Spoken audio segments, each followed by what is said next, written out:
Well, hello, it's Karen McDermott Rolfe, independent advisor with Creative Memories, and I am back with my monthly technique layout and challenge. I'm going to share a technique with you today, and then I'm going to challenge all of you to use the technique to create a layout and share a photo of your version with me in my Facebook group at Karen's Croppers. You're going to look in the album section for the album that is titled Technique Tuesday, number 44. And once you get your photo in that album, you'll be entered into my February door prize drawing. You can also find more of my layouts at karencrops.com. And I so appreciate all of your purchases on my Creative Memories website at creativememories.com/user/Karen, and it's Karen with a Y, and I offer a generous customer rewards program. So let's talk about the layout that I'm going to make today. I'm going to be using paper from the Shades of Silver and Gold paper pack. This Shades of Silver and Gold coordinates with our Silver and Gold collection. Okay, so I've pulled out 2 sheets. They're pretty tonal, I would say. You know, they have a slight pattern, but they're kind of a small pattern. They almost read as a solid. So I think those are the kind of papers you're going to look for this layout.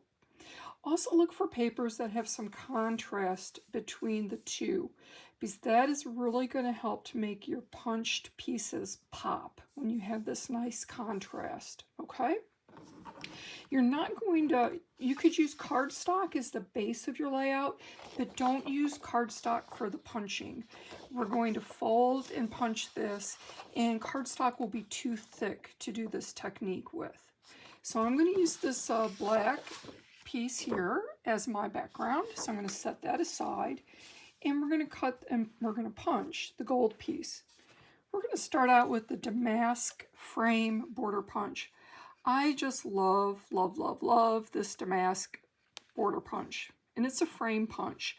And if you recall, last month for my January technique layout, I also used this punch, and I used it to punch a border. And we cut apart the border into segments and reconstructed it to make something very pretty, okay? Now this month, I'm going to use it as a frame punch. So you can see this is a versatile punch that can punch frames and borders. So today we're going to use it to punch a frame. And when we start, we're going to be looking here at the tray on the punch. See the silver line? And there's one on this side too. Those are going to be where we start our paper. And as a refresher, if we wanted to punch a border, we would start our paper at one of the black lines here on the very front face of the punch, okay? But today for the frame, we're going to be looking at the silver line.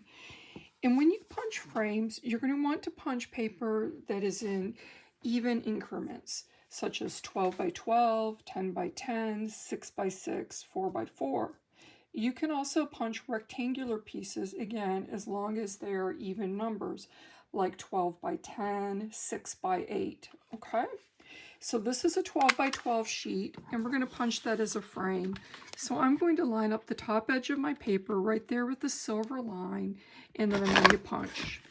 I'm going to pull it through, and now I'm going to do pattern matching. So I'm going to match the pattern that was punched from the paper with that blue pattern that's printed there on the tray. And once those patterns are matched, it's overlapping, I'm keeping the paper flush against the back edge of the tray. That is when I punch again.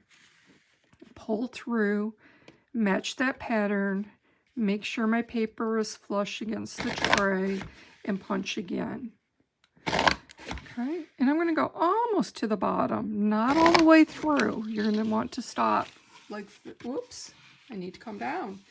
There we go. So now I've punched almost to the end, but not quite. I'm going to turn my paper, and I have this little tab, and I'm going to look at that top edge of that tab, and I'm going to match that with the silver line to start punching this side of my frame, and then pulling it through and doing that pattern matching again. And making sure the paper is flush against that back tray. I'm almost to the edge. I can tell because there's a little bit of sliver of paper showing there yet. So I know that I am at the spot where I want to stop. And now I give the paper a turn, and I have the top of that little tab piece. And again, lining it up with the silver line, pulling the paper through, matching the pattern.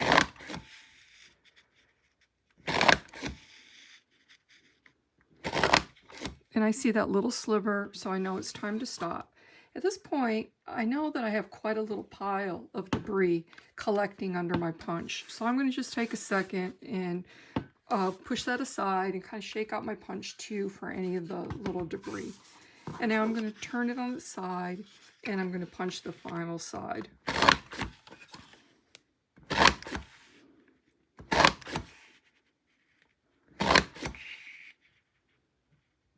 And this time we're going to punch all the way, but again, it stops and it comes out.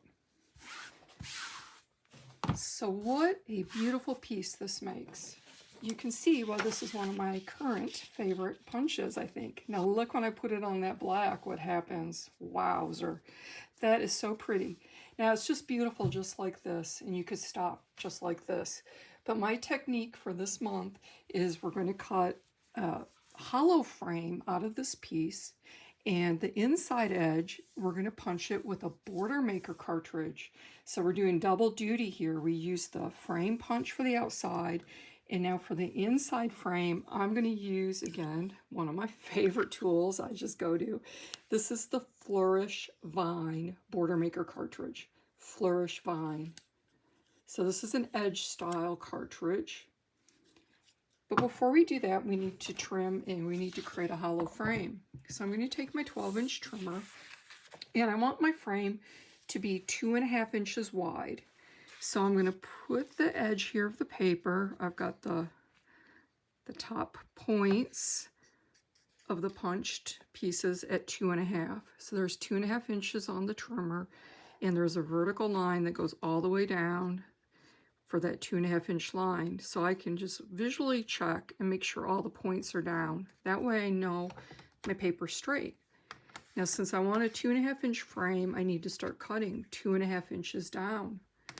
We know the trimmer the trimmer blade is going to start cutting where this white line is. And there's the 1 inch differential between that white line and the bottom edge of the blade housing unit. So since the housing unit covers the ruler here that's on the side, I can't really tell exactly where that white line is when I'm looking here at this side. But I want to start it down 2.5 inches, right? And so I'm going to use this differential, this 1 inch difference, and I'm going to place the bottom right edge at 3.5 inches on the ruler. So if I put that at 3.5, I know the blade is going to start cutting at 2.5.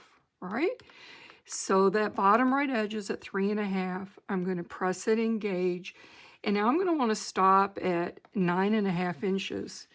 That's where the blade needs to stop. So that means the bottom right corner is going to need to stop at 10.5 inches. So that bottom right corner went to 10.5. And now you can see I've left 2.5 inches from the top and the bottom. I'm going to turn the frame, and I'm going to do this on all 4 sides. So again, I'm going to line it up here at 2.5 inches, making sure all the points there are at 2.5.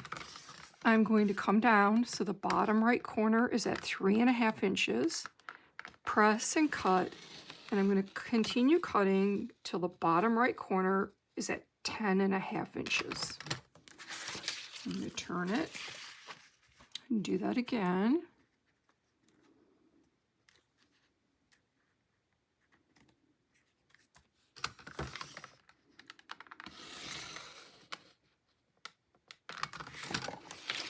And then the final time, I'll talk you through the final time again.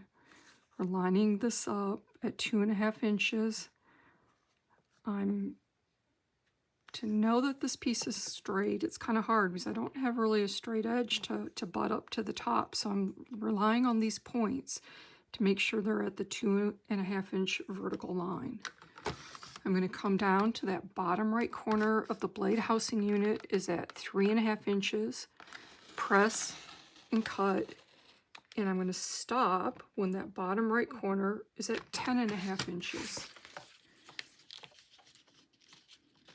Oops, it looks like I came up a little tad short somehow there. This kind of happens, you know, you just take your scissors.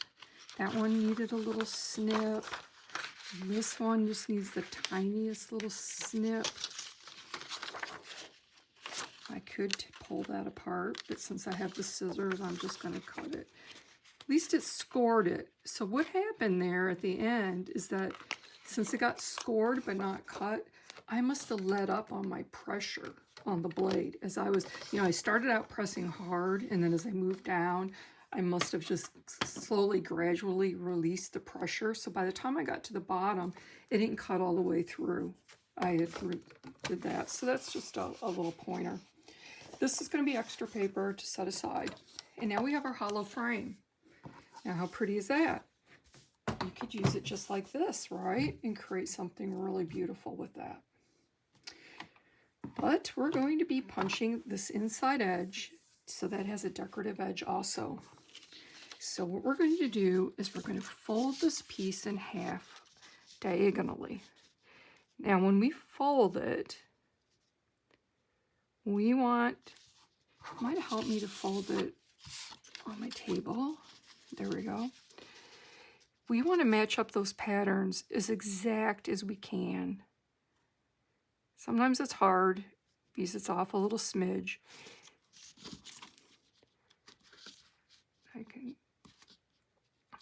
So you're just going to kind of have to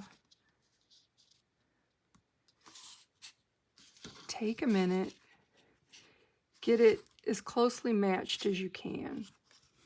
Okay, it's okay if it's not exactly precise. And you can see mine's not. Mine created a little bit of a shadow effect where I'm not quite matching it up, but that's okay because I'm not cutting that outside edge, I'm cutting this edge. So now we have this L shape. We're going to open up the tray to the Border Maker system, and we're going to insert it so that this side of the L is going to overhang to the right, okay? And since we're wanting to punch this edge, keep that in mind. So that is the edge that needs to go against the tray. And then I'm looking here at the bottom, and I've got this positioned right there at the bottom of the tray.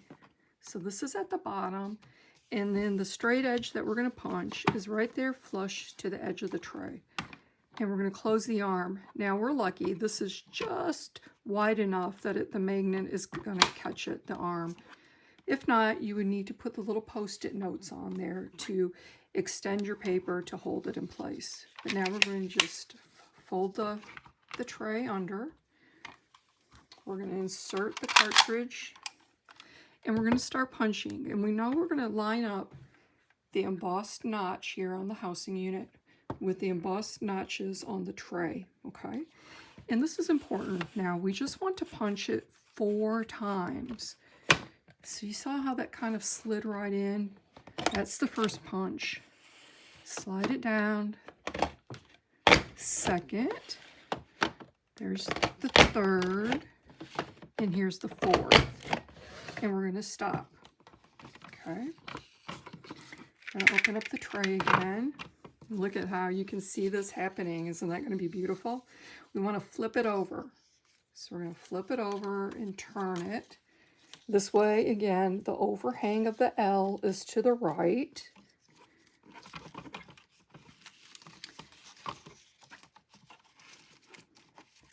I can just kind of snip those or pull them.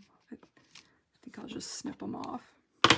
Now again, with our tray, we're going to pull it over, the piece.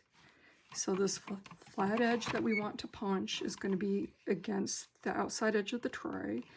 And we're going to fit it here into the bottom edge. So that's in the bottom. and this is against the tray. And we're going to close that arm, and we have it straight and tight. It's not going to move on us. And now we're going to match up those notches again and punch it 4 times. 1, 2, 3, 4. Okay. And I think I'm going to just snip this off too, so it's just kind of out of our way a little bit. So now we have this. So now we're going to open it up, and we're going to refold it on the opposite diagonal. Again, matching it up. Now when you match up this time, you're going to want to match up the Flourish vine pieces, because that's the edge we're punching. So I'm not even going to look up there at the Damask side of it. I'm just looking right down here, and I have those lined up really, really well. Okay, you can, and we're going to punch those. We're going to put it back in the tray, again making our L shape, the L shape with the overhang to the right. Oops. This time,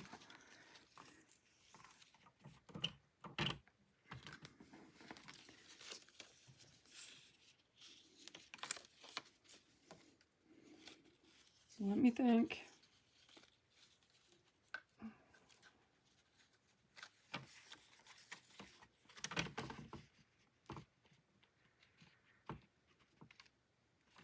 Oh, I know what I did. So this is good. I love when I make a mistake, because it will tell you, you know, what to do too. I folded it the opposite way. When I previously had it folded, I had the gold side out. Right now I have the gray side in. I need to refold it. Get it the way I originally had it, with the gold side on the outside.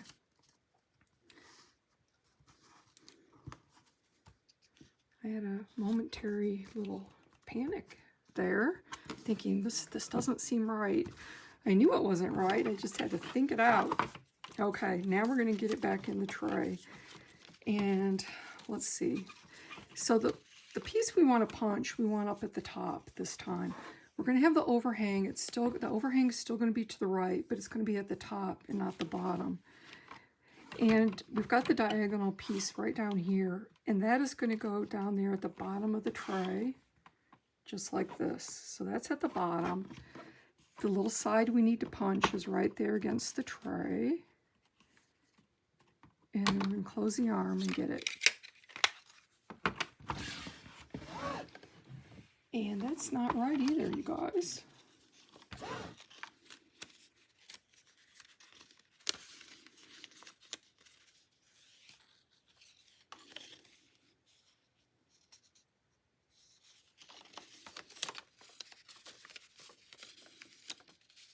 Aha.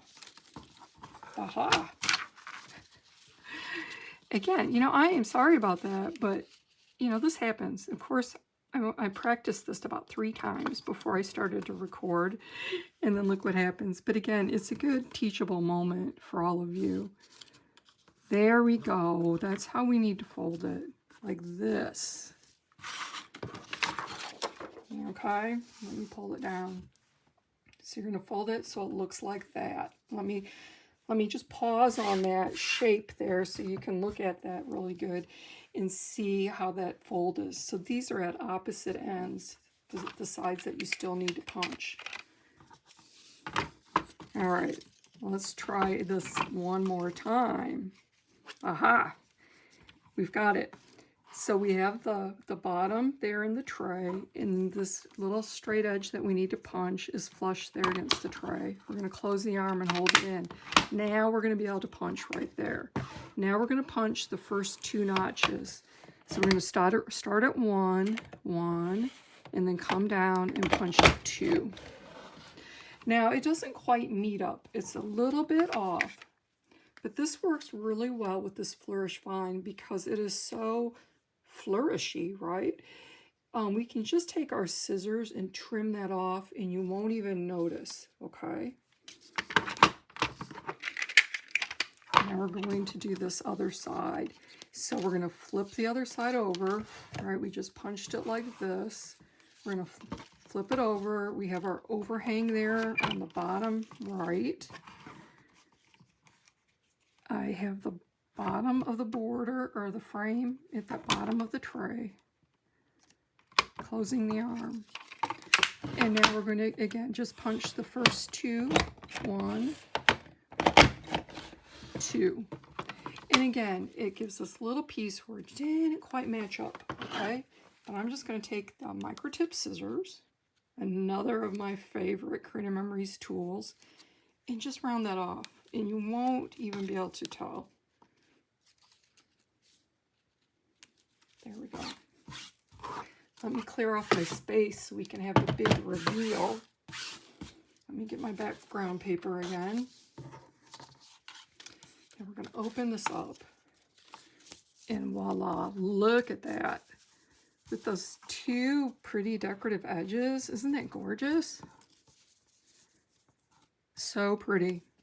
So we have the bigger edge on the outside, the smaller, more delicate one on the inside. Creates such a beautiful frame. Now, I wasn't sure, typically anymore, you know, myself, my family, we're taking photos on our cell phones, and we just end up with a bunch of vertical photos. So you guys might notice that I make a lot of layouts with photos in the vertical position, and that is why. And lots of times too, we are zooming in, we're cropping, and I have full-size photos that I'm cropping, that I'm scrapping. So often, again, that's why I'm making layouts, you know, for 2 photos, because so I can include the full size of the photo. Now, if I had some photos in front of me, you know, and I was able to look and crop, you know, maybe I could get three photos on here. So I was thinking something like this with the embellishments. These are the layered embellishments that coordinate with the silver and gold collection. So they're shimmery, see the shimmer gold, and it's layered. That butterfly has 2 layers for some pretty dimension. And there's also the silver foiling, so the silver and gold. So I was thinking something like this. I wasn't sure what color mats I want to put with this. I have some of our gold shimmer paper here. I'm thinking that might be the best option right there. How pretty. But I did get some platinum shimmer to see. I wanted the platinum. Now that's really pretty too. You know, I might like that because I have to remember once I have the photos on, it's just going to have the small edge showing. So I think maybe I'm going to go with those. And then I also have some mats from our black shimmer paper. So something, again, totally different. Now that's really lovely also. And I wish I had my photos so I would know what mat maybe that the photos might dictate the color of mats. So I'm going to scooch this over for this side a little bit, maybe cover up a little bit of that inside frame, leave that out. Bring these down kind of by the photos. Do a little layering this way. And I don't know. Now I'm leaning towards the black. Just kind of keeping it a little bit monochromatic like that. And then I just have the silver and gold accents. So I think I'm going to do that. But when I adhere this, I'm just going to use my repositional adhesive. Now, hey, I learned something. Someone watched my video last month and they were not familiar with Creative Memories repositional adhesive, and they learned about it during my last video, so I'm going to mention it again. We have several different types of adhesive. We just have our regular tape runner with our regular permanent adhesive, and it comes out in little strips that are solid white. I don't know how well the zoom is doing if you can see that. The repositional adhesive comes out in clear little dots, so you really can't see it very well. So it's clear, and so that makes it wonderful for doing intricate designs like this. So when I lay the adhesive on that intricate pattern, I'm going to be able to get right in there to adhere it really well, okay? So let me just kind of go over. And you can see it's just coming clear.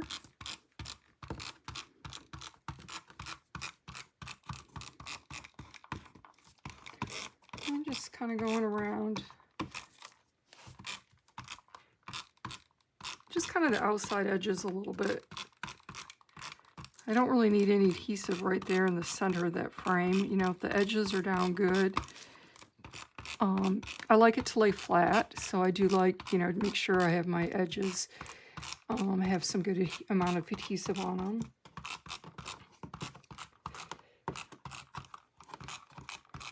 I'm hearing this right there while putting the adhesive down right now while my background paper is in the background, because any of these clear little dots that is not landing on my frame is landing right there in the background paper of where I'm going to flip this over and cover it. So that kept those little adhesives off of my tabletop. And I'm going to flip this over carefully, make sure you know you have it centered, and I'm pressing it down. So we can see here, I don't know how well, it's probably not showing on screen, but there's some clear little dots that are showing through. So they're showing through the intricate openings, and I'm just rubbing those out. So it's just going to rub into little tiny balls, and then you just brush them aside, brush them into your garbage or off to the side or on your floor. They have a little bit of shine to them, so up close you're able to see them. Probably, like I said, on the camera you're not able to see them as well as I am. This is something I can get a little OCD about, because I really don't like when you get this little stray shimmer of those sticking through. Okay, so now there was a discussion too a few days ago about, is our Creative Memories repositional adhesive permanent? Okay, now I am talking specifically about Creative Memories repositional adhesive. Okay, the Creative Memories repositional adhesive. Creative Memories does not call it permanent because it's always going to be repositional. So say we had taped this down crooked and we need to pull it up gently. Look at there how I could pull that up and then relay it. Or if you want to move something around after you've put it down. So that makes it repositional. But over time, it's going to get more tacky instead of less tacky. Okay, it's going to get more tacky. And, you know, I've been an advisor for 22 years, and I've been using this, the repositional's only been out a few years, but I started using it from day one. I absolutely love it. And, you know, I create a lot of samples for my business. I create some boards where I have some border boards where I had some sample borders, and I adhered them to the board. Well, I wanted to take them off the board so I can use them on layouts, and I used the repositional tape. Well, they've been on that board for over a year, and I had a really hard time getting them off of that foam core board. I had to really pry it off with my multi-purpose tool, gently and with a lot of pressure, and it actually did tear a little bit of that foam core board to get them out. So even though we don't call it permanent, I think in all practical purposes it really does become permanent, because it just becomes more tacky over time. So you don't have to worry about things falling off. Okay. Some people will use them interchangeably when you're cropping. You might use the repositional for something intricate and then just use the regular adhesive for your mats and photos, okay? I do that sometimes, but sometimes it's just a little cumbersome switching back and forth, and I'm just on a roll, and I'll just use the repositional tape for everything, including my photos, and I'm not afraid of that falling off over time because it's just going to get more tacky. Alrighty, well, I am going to, like I said, I think this is how I'm going to finish this. And I hope that all of you give this a try. Now, I haven't tried this method with any other of our punches or border maker cartridges. You know, the spacing worked out pretty perfect here. I just had to do those two little snips there of the Flourish vine to make it work. So, you know, you might, if you want to use different cartridges, different punches with this, just practice first on scrap paper, okay, to make sure that it that all lines up and meets, and you get the pretty corners, okay. Some of the cartridges might have a pattern that don't meet up as well as this one did. Okay, so just practice on some scrap paper first. All right, everybody, I can't wait to see your versions of this really beautiful layout.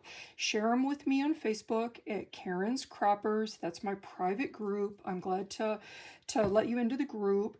And then go to the album section. Now, I always get a question to you, how do I find the album section? You got to go to Karen's Croppers first. So be in Karen's Croppers. And then if you're on a PC or laptop, look at the top menu bar across the top. And you'll see things like photos or, I can't even think right now what all it says on the top menu bar. But you're going to look for media. Media. Click on media. And then you're going to get a drop-down menu that says photos, videos, or albums. Click on the albums.